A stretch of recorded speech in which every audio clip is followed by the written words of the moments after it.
Hi all, I am Roshni Rajan K, working as Assistant Professor in EC Department of Jyoti Engineering College, Jadurti, affiliated to APJ Abdul Kalam Technological University. I am handling the subject Analog Communication Engineering for S4 Electronic students. Today, I would like to discuss a topic from Module 6, that is Basic Telephone Call Procedure called Progress Tones and Signals. So let me move on to the presentation. So we'll start with basic telephone call procedure. Whenever a subscriber is making a call, he is being connected to the local loop through the electronic switching system ESS. So whenever a person is being connected, he is automatically connected with the ESS system, and hence he is connected to the central office station. So when a calling party telephones a person or makes a call, he is actually lifting the handset off the cradle. So when this is being done, it is connecting a DC path between the tip and ring of the loop through the microphone. So there are different conditions or the different procedure done in the case of basic telephone call procedure. So there are almost 10 steps involved in the call procedures. So this manner of assessing the telephone system is known as POTS, that is plain old telephone service. So we'll move on to the next different steps involved in a call procedure. Step 1. Calling station goes off hook. Goes off hook means you are lifting the handset off the cradle. So whenever you lift the handset off the cradle, you are making a call. So automatically a DC current flows on the loop. That is, your switching machines, always when you lift the handset, you will hear a dial tone. Whenever you hear the dial tone, it means that you are connected to the local loop or to the switching machine. So that is being done in the step 2. Now moving on to step 3. So you have taken the phone and you hear the dial tone. So next is to dial the number. So whenever you dial the number, whenever you dial the first number, it removes the dial tone. So that has been done in the step 4. Then moving on to step 5. The switch interprets the telephone number and then locates the local loop for the destination telephone number. So the subscriber has typed the number on the telephone system. So that has been, when he types the number, it has been given to the local loop.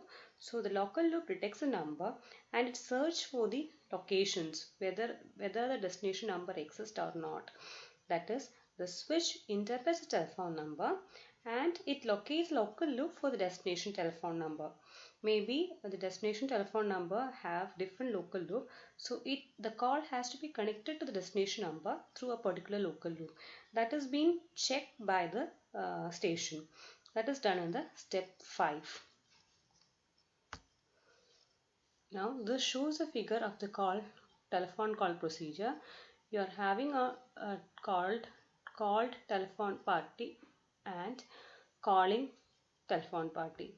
Then when you make a call, automatically that is connected to the local loop through an RJ connector, then to the switching machine, local telephone office switching machine. So whenever your local telephone office switching machine detects the number of the destination, it searches for the particular local loop in which the number is involved. So automatically this connection is given to the particular destination party's local loop and it is connected to the RJ connector to the destination party's telephone, and the call has been received by the destination party. So this is a basic procedure that is being done in the calling when you call a person. Now moving on to step 6. Before ringing the destination telephone, the switching machine tests the destination loop for DC current to see if it is idle or in use. That is, whenever whenever the subscriber makes a call to destination party, that is being detected by the local loop, and the local loop or the telephone station will check whether the other person is free to take the call.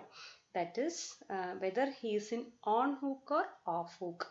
If he is in on hook means the phone is ideal, else he is in a call. So or the phone is in use. So that is being checked by the local loop. At the same time, the switching machine locates a single path through the switch between the two local loops. Now in step 7a, if the destination telephone is off hook, the switching machine sends the station busy signal back to the calling station, which means that if the telephone destination number is off hook means the destination party is using his phone currently. So if that is the condition, the switching machine will send a busy signal back to the calling station. That is, to the subscriber, it indicates that the person you are calling is busy with another call. Such a message is being passed to the calling party through the switching machine. That is regarding step 7a. In step 7b, if the destination telephone is on hook means the phone is ideal. The switching machine sends a ringing signal to destination telephone on local loop. At the same time, sends a ringback signal to the calling station to give the caller some assurance that something is happening. That is, when the destination party is not using the phone, that is he may be ready to take the call because he is not using the phone currently now. So this information has to be passed to the caller party. So that has been indicated to the caller party, or it has been acknowledged to the caller party through a ringing signal.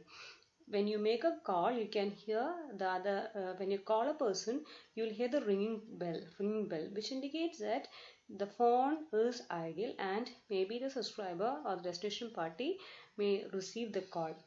Okay, so that has been done in step 7b.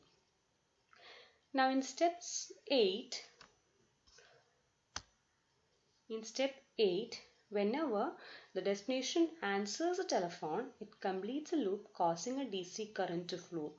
That is, when the destination party answers a call, he is taking the handset from the cradle. So whenever he takes a phone, he is also completing a DC current flow. So which again connects this destination telephone to the local loop through the switching machine to the subscribers loop. So that has been done. Subscribers are the caller's number. So that means that a DC current flow or a conversation can happen when this process has occurred. Now in step 9, the switch recognizes the DC current flow as a station answering the phone. That is, whenever the destination party takes the phone, the ringing tone is being removed. The ringing tone is being heard by the caller party. The ringing tone may be disappearing when the destination party takes the call. And whenever the destination party takes the call means he is completing the DC current flow or he is completing the loop. So which may initiate the conversation. That is, allowing the calling and call parties to begin their conversation. That is done in step 9. Whereas in step 10, when either end goes half hook, the switching machine detects an open circuit. Whenever the either end goes on hook means either the call party or the destination party keeps the handset on the cradle. The loop is being disconnected, which means that your switching machine detects an open circuit and it drops the connection between the switch. Thereby, the call procedure has been completed or your call has been disconnected. Okay, so these are the different steps involved in the basic call procedures.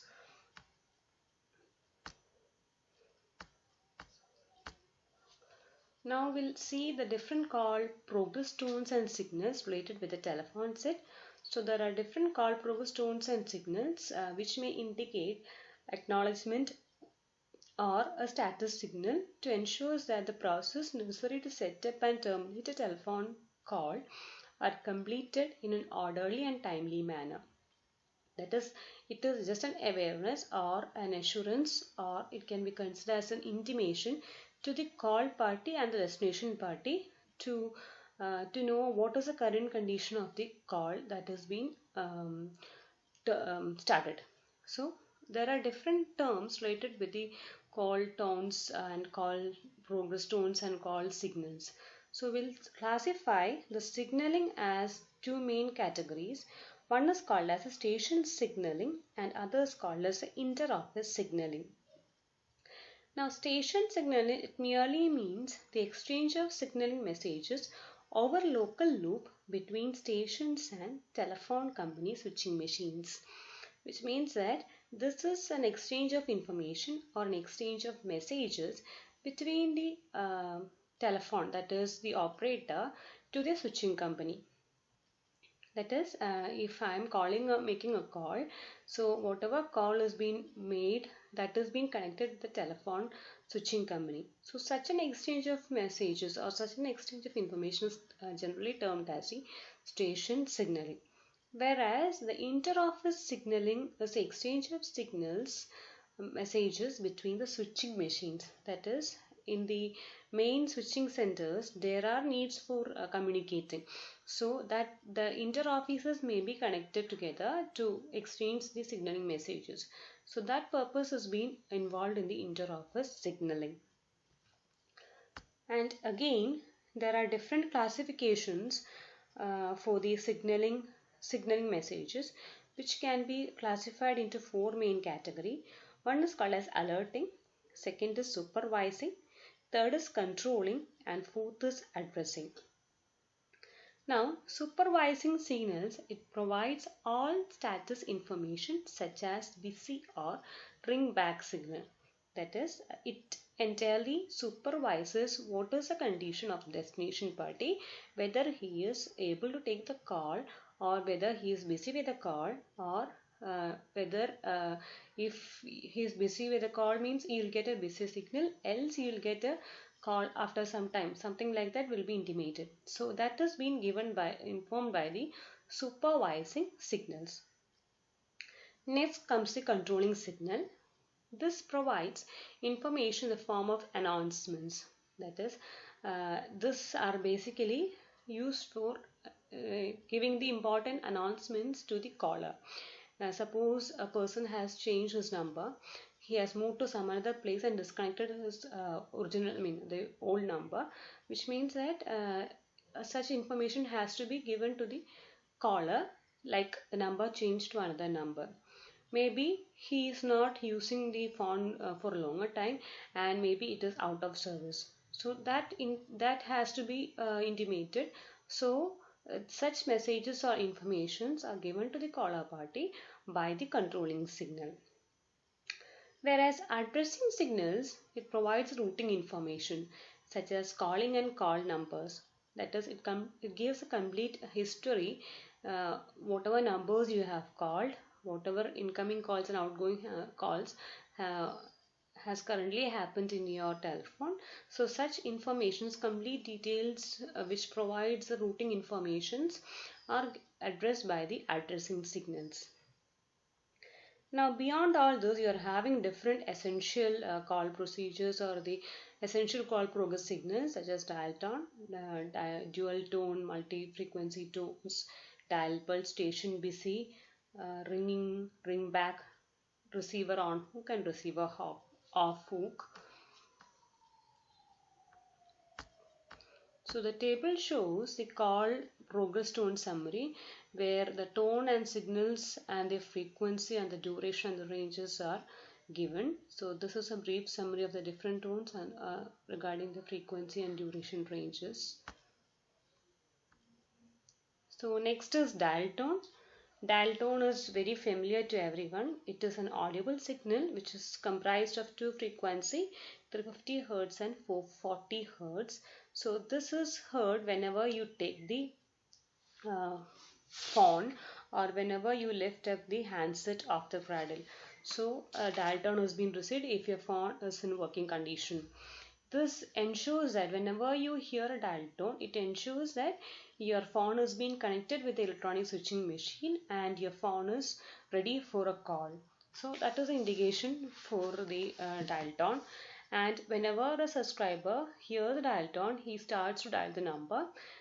Once the number has been dialed, dial tone is removed, which means that he is moving to a breaking dial tone condition. Now, if dial tone may not be heard even in off-book condition, and this condition is known as no dial tone.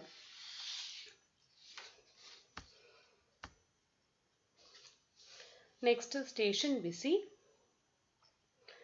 Station busy, it merely indicates that the destination party is busy with another call. So it is mainly sent by the switching machines. All information are provided by the switching machines obtained through the local loop. The local loop will give the instructions to the switching machine, and the switching machine will pass this information through the local loop to the destination, to the caller party. So the station busy, suppose your subscriber or the destination party is busy with another call, or if he is an off hook, that is a station is in use, that has been indicated to the caller party through the station busy signal. Then equipment busy. This is sometimes called as a congestion tone or a no circuits available tone. This happens when there are an equipment unavailability, or it is also called as blocking, that is whenever your system is overloaded and more calls are being done at the same time. So this may make the switching machine to switch over to the particular calls with a slight duration. So it may be difficult for the switching machine to accept each and every calls at the limited time.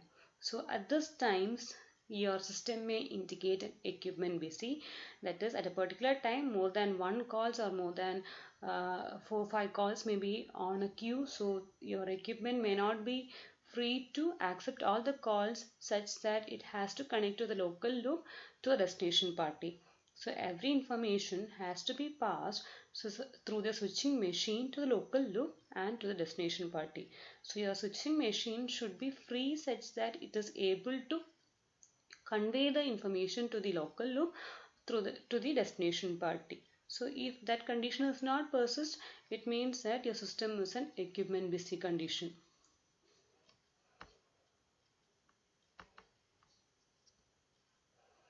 Next is ringing. It is actually an alert message to the subscriber that he has to take the incoming call, which has been indicated by different ringing tones.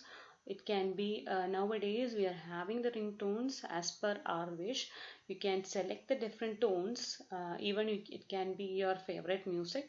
So this can be selected as your ringing tone, which is nothing but an alert system for subscriber that there is an incoming call and he has to take the call. That is called as a ringing. Ring back. It is sent to the calling party at the same time the ringing signal is sent to the caller party. That is, suppose I am making a call. If I'm making a call at the same time, if the destination party accept the calls, if the destination party is not answering the call, means I'm able to hear the ringing tone. So that particular ringing tone is termed as the ring bar, which is an assurance for the caller that he is making the call. Okay. Next is on, off and on hook. This is very confusing. That is, whenever your telephone is on hook, means your circuit is in ideal condition. That is, you are not using telephone and there is no current flow on the loop. Whereas off hook means your circuit is in use and it is completing a telephone call. It is also used at destination end as an answer signal to indicate that the call party has answered the telephone. So that is about the basic call procedure and the call progress tones and signals. Thank you.